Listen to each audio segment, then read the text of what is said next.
नमस्कार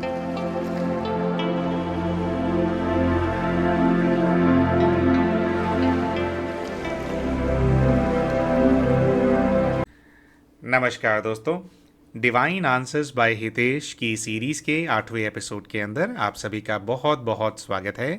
प्यारे दोस्तों, हमारे आज के इस वीडियो के अंदर एक ऐसे आध्यात्मिक प्रश्न का उत्तर आप सभी के लिए हम लेकर के आए हैं, जो कि पूछा तो 2 या 3 यूज़र्स ने अपने कमेंट्स के माध्यम से है, लेकिन हमें ऐसा लगता है कि हर वो व्यक्ति जो कर्मों की गुह्य गति की गहराई को समझने का प्रयास कर रहा है, उसके मन में यह प्रश्न कभी ना कभी ज़रूर आता है। यह प्रश्न कुछ आत्माओं को तो बहुत ज़्यादा डिस्टर्ब भी करता है, उनके मन में कौंधता रहता है। दोस्तों, वह प्रश्न है कि ऐसा क्यों होता है कि जो लोग अच्छा काम करने का प्रयास करते हैं उन्हीं के साथ बुरा होता है। अच्छे लोगों के साथ तो बहुत अच्छा होना चाहिए ना। अच्छे लोगों के साथ भी अगर बुरा होता है तो फिर अच्छा काम कोई व्यक्ति करेगा ही क्यों?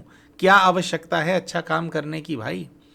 दोस्तों, हमारे पीएलआर के जो केसेस हम ऑनलाइन पोस्ट करते हैं, उनमें से कई केस ऐसे होते हैं जिनको रिपीट पैटर्न केस कहा जाता है। दोस्तों, रिपीट पैटर्न केस एक ऐसा केस होता है जिसके अंदर वो व्यक्ति जो कि इस जीवन के अंदर प्रताड़ित है, जिसको कुछ लोगों ने, कुछ आत्माओं ने उनके जीवन में आकर के डिस्टर्ब किया है, उनको दुखी कर रही हैं, जब वे अपने पूर्व जन्म का प्रतिगमन करते हैं तो उनको ऐसा देखने को मिलता है कि पिछले जीवन के अंदर भी यही लोग या तो इनको परेशान कर रहे थे या इनको परेशान करना चाहते थे, इनको परेशान करने का प्रयास करते थे। तो अमूमन इस तरह का कमेंट सामने आता है कि भाई, जब पहले भी दुखी करना चाह रहे थे, पहले भी थोड़ा थोड़ा दुखी किया, इस बार तो और ज़्यादा दुखी कर दिया, तो फिर ये कर्मों का और कार्मिक अकाउंट का मतलब ही क्या है? ये लोग तो गंदे लोग हैं। ऐसे तो अगर वो गलत करना चाह रहे थे तो इस बार या तो ये उनके साथ गलत करते, ऐसा कुछ होना चाहिए था ना। तो ये तो भैया बहुत ही गलत बात है भाई, हम इस चीज़ को नहीं मानते। या ये एक बहुत ज़्यादा अनरेस्ट आपके मन के अंदर उत्पन्न करता है। तो ऐसा क्यों है, इसका क्या रहस्य है, इसको हम अपने आज का जो वीडियो है इसके अंदर एक्सप्लेन करने का प्रयास करेंगे। जो भी हमारा बेस्ट ऑफ माइंड जो नॉलेज है कार्मिक अकाउंट फिलॉसफी के ऊपर, ये कर्मों की गुह्य गति के ऊपर, उसके अनुसार आपके सामने एक सेटिस्फैक्टरी उत्तर उसको आपके सामने रखने का आज हम प्रयास करने वाले हैं। तो प्यारे दोस्तों, देखिए, सबसे पहले तो हमारे को यह समझने की आवश्यकता है कि बहुत बार हमसे कुछ ऐसे कर्म हो जाते हैं हमारे जीवन के अंदर जिनका नेगेटिव इम्पैक्ट सामने वाली आत्माओं के ऊपर बहुत गहरा होता है। और कभी कभी हम ऐसी पोजीशन के अंदर होते हैं कि हमने तो एक ही निर्णय लिया है, लेकिन हमारा वह एक निर्णय एक नहीं, दो नहीं, सैकड़ों आत्माओं के लिए डेवस्टेटिंग होता है। कभी कभी हजारों लाखों आत्माओं को हमारा केवल एक किया हुआ कर्म बर्बाद कर देता है। दोस्तों, ऐसे में ये जो सभी आत्माएं होती हैं, ये सभी आत्माएं हमसे अपना बदला लेना चाहती हैं, और ये सभी आत्माएं हमसे जो बदला लेना चाहती हैं उसका मोमेंटम, उसकी एनर्जी इतनी ज़्यादा होती है कि एक ही जन्म के अंदर हम उसकी भरपाई कर पाएं, यह संभव ही नहीं हो पाता है। उदाहरण के तौर पे प्यारे दोस्तों, आपने राजा परीक्षित की कहानी ज़रूर सुनी होगी। राजा परीक्षित एक बहुत ही कुशल राजा थे। एक बार वो किसी दुष्ट शक्ति के प्रभाव के अंदर आ गए। वो एक जंगल से गुजर रहे थे और जंगल में उनको एक सन्यासी मिलते हैं, जो कि सन्यासी अपने ध्यान के अंदर लीन थे, पूरे मग्न थे। तो राजा परीक्षित उनके पास जाकर के उनसे कोई प्रश्न पूछते हैं। अब क्योंकि ये सन्यासी अपने ध्यान के अंदर लीन थे, तो वो जो राजा परीक्षित है उनका कोई उत्तर नहीं देते। अब ये जो राज्य होता है, जो जंगल होता है, वो सब राजा परीक्षित के उसके अंदर ही आता है, और राजा की अपनी एक ईगो होती है, अहंकार होता है। और ऐसा कहा जाता है कि जिस दुष्ट शक्ति के प्रभाव में राजा परीक्षित थे, उसकी वजह से ही उनके अंदर ये जो अहंकार है ये कहीं ना कहीं जागृत हो गया था। और इस जो अहंकार उनके अंदर जागृत हो गया था, तो वो क्या करते हैं, ये जो सन्यासी वहाँ बैठे होते हैं उनका अपमान करने के लिए एक मरा हुआ सांप उनके गले के अंदर डाल करके चले जाते हैं। अब होता कुछ ऐसा है दोस्तों कि जो सन्यासी वहाँ पर साधना कर रहे होते हैं वो तो अपनी साधना से नहीं जागते हैं, लेकिन राजा परीक्षित को ऐसा करता हुआ उस सन्यासी का या तो बेटा देख लेता है, या जो सन्यासी का जो पुत्र होता है, जो कि खुद भी एक सन्यासी होता है, उसको एक दूसरे सन्यासी से पता लगता है कि राजा परीक्षित ने उनके पिता के साथ इतना बुरा किया होता है। अब दोस्तों ये जो सन्यासी का पुत्र होता है इसके पास अपनी तपस्या का बहुत बल होता है, तो अपनी तपस्या के बल का इस्तेमाल करके वह राजा परीक्षित को श्राप देता है कि अगले 7 दिनों के अंदर सर्पदंश से तुम्हारी मृत्यु हो जाए। ऐसा श्राप दे देता है और फिर वह आकर के जब उसके जो पिताजी हैं जब वो अपने ध्यान से बाहर आते हैं तो ये बात वो बताता है कि पिताजी राजा ऐसा आपके साथ कर गया था तो मैंने उसको ये श्राप दे दिया है। दोस्तों आप सोचिए वह सन्यासी उनके साथ जिनके गले के अंदर ये सांप डाल दिया गया था इस चीज़ को लेकर के बिल्कुल भी क्रोधित नहीं होते हैं, बल्कि वह अपने पुत्र को डांटते हैं। वो कहते हैं कि मूर्ख तूने ये क्या कर दिया, तेरे दिए हुए इस श्राप को तो मैं भी नहीं काट सकता। तो एक बात बता, उसने अगर मेरे गले के अंदर वो सांप डाल भी दिया, क्या उसकी इतनी बड़ी सजा उसको देनी चाहिए? तो यहाँ पर सन्यासी का पुत्र समझता नहीं है। वो कहता है कि पिताजी मैंने तो उसको उसके किए का फल दिया ना, उसने ऐसा किया, आपको भी आपके आत्मसम्मान को आघात पहुंचाया, तो एक जीवन उसका चला जाएगा तो क्या हो जाएगा। तो यहाँ पर जो उसके पिता होते हैं, जो सन्यासी होते हैं, वो उनको समझाते हैं कि देखो राजा परीक्षित जो है वो एक बहुत ही कुशल राजा है। वो जब गद्दी पे बैठे हुए हैं तो जितनी भी उनकी प्रजा है, प्रजा खुशहाल है, प्रजा मतलब एक अपने बहुत अच्छे दौर को, एक बहुत अच्छे जीवन को देख रही है। राजा परीक्षित की मृत्यु हो जाने के बाद जो राजा उसकी गद्दी पर आकर के बैठेगा वो राजा अच्छा नहीं है। उसके राज्य के अंदर जो इसकी प्रजा का पूरा बुरा हाल होगा, जो राज्य की धन संपदा लुटा दी जाएगी, जो कुछ भी बर्बादी इस पूरे देश के अंदर अब आएगी, तेरे एक श्राप की वजह से वो सारी जो बर्बादी है उसका जो भार है अब तेरे सर पे आएगा और अब मैं इसका कुछ नहीं कर सकता। तो दोस्तों देखिए आपने, अब ये जो जिस बच्चे ने श्राप दे दिया था राजा परीक्षित को, उसको दरअसल इस बात का ज्ञान नहीं था कि राजा परीक्षित किसी इन्फ्लुएंस के अंदर है। उसने तो ऊपर ऊपर से एक परिस्थिति देखी और उसने दे दिया। अब यहाँ पर क्या है दोस्तों, हर एक मनुष्य के अंदर आत्मिक शक्ति होती है, अपनी संकल्पों की शक्ति होती है, चीज़ों की रचना करने की, विनाश करने की, परिवर्तन करने की शक्ति सबके अंदर होती है। जो लोग ध्यान करते हैं, साधना करते हैं, तपस्या करते हैं, उनके अंदर ये जो शक्ति है ये और ज़्यादा बढ़ जाती है, क्योंकि क्या है वो परमात्मा के संपर्क में रहते हैं। ठीक है, तो एक सन्यासी की कही हुई बात, मान लीजिए ऐसा ही कोई श्राप कोई राह चलता हुआ कोई दूसरा इंसान राजा को दे देता, शायद वो श्राप काम भी नहीं करता, लेकिन इस बच्चे के पास तपस्या का बल था। तो तपस्या किस चीज़ के लिए है? सबका कल्याण करने के लिए है।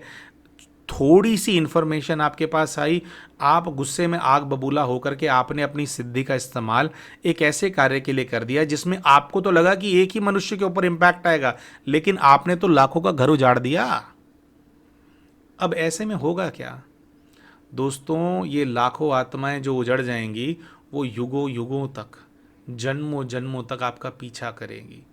दोस्तों यही समस्या है उन लोगों के साथ जो बहुत ज़्यादा तपस्या के अंदर लीन रहते हैं लेकिन माया के प्रभाव के अंदर आ जाते हैं। इसीलिए साधु सन्यासी तो बहुत सोच समझ करके कुछ बोलते हैं, बहुत सोच समझ करके चीज़ों को सोचते हैं, क्योंकि उनको पता है कि उनकी कही हुई एक चीज़ हो सकता है पता नहीं क्या परिवर्तन ले आए इस विश्व के अंदर। तो ऐसा तो अब इसी प्रकार से दोस्तों आपको याद होगा कि कुछ समय पहले हमने कहानी को अपने चैनल के ऊपर पोस्ट किया था, जिसके अंदर एक ही सेशन के अंदर बहन ने अपने 5 पूर्व जन्म देखे थे। आपको याद होगा, इस वीडियो के डिस्क्रिप्शन के अंदर उस कहानी का भी हम लिंक देंगे।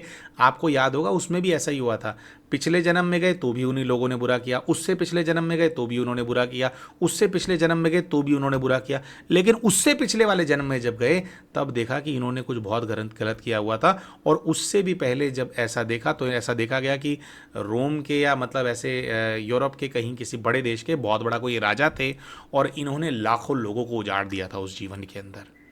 तो आज इनके साथ ये सब कुछ हो रहा था। प्यारे दोस्तों, आप हमारे को एक बात बताइए कि उन लाखों लोगों में उजड़ने वाले अगर आप एक हों और आप अपना बदला ना ले पाओ आत्मिक रूप पे, तो आपको पता है ना कि इस आत्मा ने मुझे क्या दिया था, आपकी बारी ना आ पाए, तो कल को आप परमात्मा को नहीं बोलोगे कि मेरे साथ गलत हुआ, मेरे साथ नाइंसाफ़ी हुई।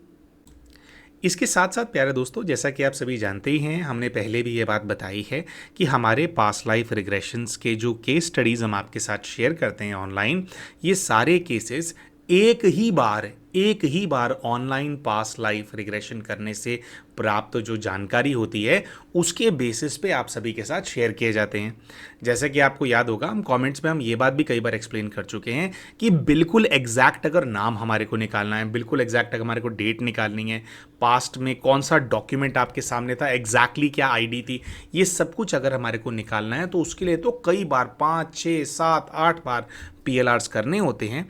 लेकिन थोड़ा हम इस चीज़ के अंदर विश्वास करते हैं कि आपने एक बार पास्ट लाइफ रिग्रेशन करा लिया, आपने अपना पूर्व जन्म देख लिया, तो और पीछे जाने की क्या आवश्यकता है, मतलब बार बार PLR नहीं कराना चाहिए।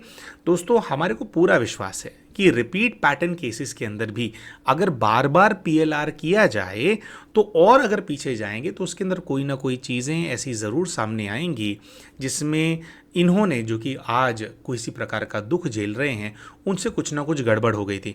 दोस्तों, ऐसा भी होता है कि आज जो व्यक्ति आपको आपके जीवन में मिल रहा है, जो कि आपको राक्षस लग रहा है, राक्षस बहुत घिनौने काम कर रहा है, बहुत ही गलत काम कर रहा है, आपने कभी तो कोई तो ऐसा काम किया था जिसकी वजह से आज आपने कुछ ऐसा कंट्रीब्यूट किया है सामने वाली आत्मा के जीवन के अंदर, किसी जीवन में, जिसकी वजह से वो आज ऐसा राक्षस बन गया है। डायरेक्टली या इनडायरेक्टली, डायरेक्टली उसको राक्षस बनाने में कंट्रीब्यूट किया तो वो आपको परेशान भी डायरेक्टली करेगा, इनडायरेक्टली किया तो इनडायरेक्टली कोई ना कोई मुसीबत आपके जीवन के अंदर लेकर के आएगा। तो दोस्तों, बस बात यही है कि ज़रूरी नहीं है कि एक ही जीवन के अंदर अगर कोई अपना बदला आपसे लेना चाहता है तो वो आपसे बदला ले ले।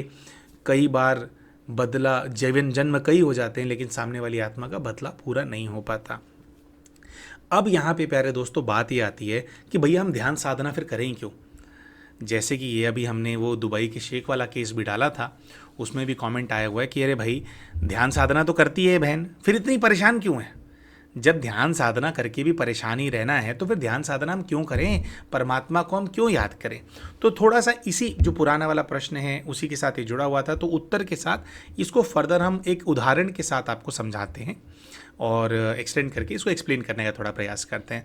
प्यारे दोस्तों, देखिए, इस बात को समझिए कि अगर आप एक पुण्य आत्मा है, अगर आप एक अच्छी आत्मा हैं, तो आप रावण की लंका में घूमने वाले राम जी के बंदर हैं। ऐसे लेकर के चलिए।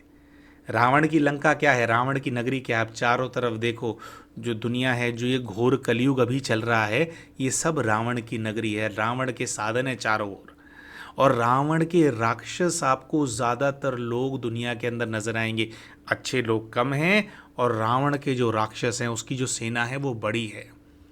तो ऐसा समझो कि आप हो तो राम जी के बंदर, लेकिन घूम रहे हो रावण की नगरी में। रावण की नगरी में घूम रहे हो तो जगह जगह पर राक्षस खड़े हैं, अपने घर के बाहर अपने पतीले खोल करके उसके अंदर पानी उबाल रहे हैं, आपको पकड़ करके इस पतीले में वो डालना चाहते हैं। अब यहाँ पर आप एक अच्छी आत्मा हो और आप सोचो कि रावण की नगरी में मैं भी राक्षस बन जाता हूँ ना। जैसे कई बार हम कहते हैं कि अच्छा काम करने का फिर फ़ायदा क्या है, मैं भी बुराई कर लेता हूँ। दोस्तों, अगर आप एक पुण्य आत्मा हो ना, आप कितनी ही कोशिश करके देख लेना, आपसे गलत काम होगा ही नहीं। थोड़ा बहुत कर भी लोगे ना, आपकी आत्मा आपको अंदर से कचोटती रहेगी। वहीं आप दूसरी लोगों को देखेंगे कि वो बुरा काम करते हैं, उनके अंदर कोई गिल्ट ही नहीं है। ये फ़र्क क्या है? फ़र्क ये है, वो रावण की सेना के राक्षस हैं और आप राम जी के बंदर हो। राम जी का बंदर कितनी ही कोशिश क्यों ना कर ले, मुखौटा क्यों ना पहन ले, एक्टिंग क्यों ना कर ले कि मैं भी राक्षस हूँ, वो राक्षस नहीं है। और जो दूसरे राक्षस हैं वो इस बात को अच्छे से जानते हैं। आप कितना ही उनके जैसे बनने के प्रयास क्यों ना कर लो, you will always be an outcast. तो एक पुण्य आत्मा के लिए अपने आप को ऊपर उठाने का जो साधन है वो बुरे काम करना हो ही नहीं सकता। बुरे काम करके बुरे लोग तरक्की कर रहे हैं, हाँ कर रहे हैं, इसलिए कर रहे हैं क्योंकि अभी रावण की दुनिया है, रावण का राज्य है, और रावण के राज्य के अंदर जितने भी साधन हैं, जितनी भी शक्तियां हैं, सभी बुरे लोगों का सहयोग करती हैं। तो इसके अंदर अब राम जी के बंदर को क्या करना पड़ेगा भाई? अब राम जी के बंदर की भी मजबूरी है, घूम तो रावण की लंका में ही रहा है ना, तो वो करेगा क्या? रावण की लंका में अगर राम जी के बंदर को घूमना है तो उसको हनुमान बन करके घूमना पड़ेगा। रावण की लंका में हनुमान ही है, जिससे राक्षस दूर भागते हैं कि अरे भाई ये कौन आ गया। हनुमान बनोगे तभी अपने आसपास ये जो रावण का परपंच है ना आपके जीवन के रचा हुआ है ना, जो अपने सोने की लंका में पिंजरे में उसने कैद कर दिया है, मटीरियलिस्टिक चीजों के अंदर आपको कैद कर दिया है, राम जी का बंदर हनुमान बनेगा तभी इस रावण की लंका को भस्म कर पाएगा। तो राम हनुमान जी किस चीज के प्रतीक हैं? इस ब्रह्मांड की सबसे बड़ी शक्तियों में से एक शक्ति है हनुमान जी। हनुमान जी दो चीज़ों के प्रतीक हैं। दो चीज़ें, हनुमान जी के दो मुख्य गुण अगर मनुष्य अपने अंदर धारण कर ले तो वो ना उनके जैसा होने लग जाता है। जिनका ध्यान करो उनके जैसे होने लग जाते हैं। जो उनके संकल्प हैं उन संकल्पों को अपना संकल्प बना लो तो उनके जैसे हम होने लग जाते हैं। तो हनुमान जी के दो मुख्य चीज़ें हैं उनके पास। सबसे पहला है ब्रह्मचर्य की शक्ति और दूसरा है संपूर्ण प्रभु समर्पण। हनुमान जी का वो क्या गीत है, वो कहते हैं कि वो कहते हैं ना, विभीषण ने ताना मारा कि हे बजरंगी क्या तेरे मन में भी राम है, तो उन्होंने सीना फाड़ के दिखाया कि हाँ राम है मेरे मन के अंदर। तो यहाँ पर ये बात क्या सिंबॉलिक है कि किस चीज़ को दिखा रही है? ये इस चीज़ को दिखा रही कि आपके रोम रोम में परमात्मा की याद बसी हुई है। आपके जीवन के अंदर प्रभु की आज्ञा ही आपके लिए मतलब सब कुछ है। परमात्मा के ध्यान के अंदर आप लीन हैं। आपको मैसेज आता है कि आपके राम आपसे क्या कहना चाहते हैं, उसी के प्रमाण आप अपना जीवन जी रहे हैं। और क्या है, राम से बड़ा राम के नाम का प्रताप। ठीक है, तो वो राम का जो नाम, उनकी स्मृतियाँ अपने मन में जो बसी हुई हैं। राम यहाँ पर क्या है, दिलाराम बाप, परमात्मा, शिव, निराकार, या जिस भी स्वरूप में आप परमात्मा का ध्यान करना पसंद करते हैं। अब हम शैव हैं, थोड़ा हमारे को बाबा ही हमारा जीवन है, भोला बाबा। तो बात क्या है कि तो ये दो चीज़ें, ब्रह्मचर्य की धारणा हनुमान जी की तरह और प्रभु समर्पण की भाव, अटल पूरा अखंड समर्पण, उनका पूरी तरह से लीन होना, शरीर के एक एक सेल में परमात्मा की शक्ति जैसे वास करती हो, इतनी ज़्यादा उनकी स्मृति हो कि इस बाजू को काट करके भी आप गिरा दोगे ना तो बाजू के ये कट भी जाएगी तो भी राम का नाम लेगी, तो भी परमात्मा का नाम लेगी। ऐसा इतना ज़्यादा उनकी स्मृति आपके अंदर बस जाए परमात्मा की। तो जब ये दो चीज़ें आप अचीव करते हैं तो होता क्या है, देखो रावण की लंका में आप हो, राक्षस युद्ध तो आपसे करेंगे। हनुमान जी से भी राक्षसों ने युद्ध तो किया था, तो और जब युद्ध होगा तो चोट आपको भी आएगी। लेकिन जब ये शक्ति धारण आप कर लेंगे, प्रताप आप धारण कर लेंगे, तो जो सामने जो आपके ऊपर परिस्थितियां आई हैं वो परिस्थितियां आएंगी, प्रभाव नहीं डाल पाएंगी। अब इसी को ऐसे समझते हैं कि मान लीजिए हमसे किसी जन्म के अंदर कोई गलती हो गई थी, बहुत गलती हो गई थी, सामने वाली जो आत्मा है उसके साथ कुछ बहुत बुरा हो गया था, आज वो राक्षस बन गई है आत्मा, और आज अब वो हमारे को खाना चाहती है। अपनी साधना की शक्ति से हम उनको शुभ आशीष दे रहे हैं, हम उनसे क्षमा भी मांग रहे हैं, उन पे प्रेम सहयोग सब कुछ भेज रहे हैं कि पुण्य आत्मा बन जाओ, पुण्य की शक्ति उन आत्माओं की तरफ भेज रहे हैं, लेकिन वो राक्षस है। तो अपना ये कार्य भी हम कर रहे हैं जो कल्याण का कार्य परमात्मा ने दिया है, लेकिन उसके साथ साथ हमारे पास, आपके पास वो शक्ति आ जाएगी कि सामने वाली आत्मा तो एक तरह से बदला ले रही है, अपना आपको परेशान करने का प्रयास कर रही है, लेकिन परमात्मा की याद आपके साथ होगी तो वो आप पे इम्पैक्ट नहीं डाल पाएगी। तो ये होता है ध्यान और साधना से। इसलिए परमात्मा का नाम लेना है, क्योंकि राम जी के बंदर को हनुमान बन करके घूमना है। ध्यान नहीं करेंगे, तपस्या नहीं करेंगे, मर्यादाओं में खुद को नहीं रखेंगे, तो फिर ये जो राक्षस हैं ये अपनी पतीली में आपको डालने के लिए तैयार बैठे हैं, वो तो पकड़ने के लिए तैयार हैं। बार बार उठा करके खौलते हुए तेल के अंदर झोंक देते हैं आपको, फिर जलते हो। और ये जो जलन हो रही है ना, जो बार बार ये राक्षस खा रहे हैं, और ये जो हो रहा है सब कुछ सिंबॉलिक एक तरीके से हम बात कर रहे हैं, उसी के तड़प से आप आज ये कह रहे हैं कि कर्मा ये है वो है और ये तो गलत है, मेरा तो विश्वास उठ गया। तो केवल शरीफ और पुण्य आत्मा बनकर के काम नहीं चलेगा। पुण्य अगर आप आत्मा हैं तो शक्ति को भी धारण करना पड़ेगा। मैं अच्छा हूँ बोल करके राक्षसों के सामने जाओगे ना तो आप ये उम्मीद मत करो वो राक्षस हैं कि दया करेंगे, वो आपके साथ, आपके वो राम जी के बंदर नहीं है, वो रावण के राक्षस हैं।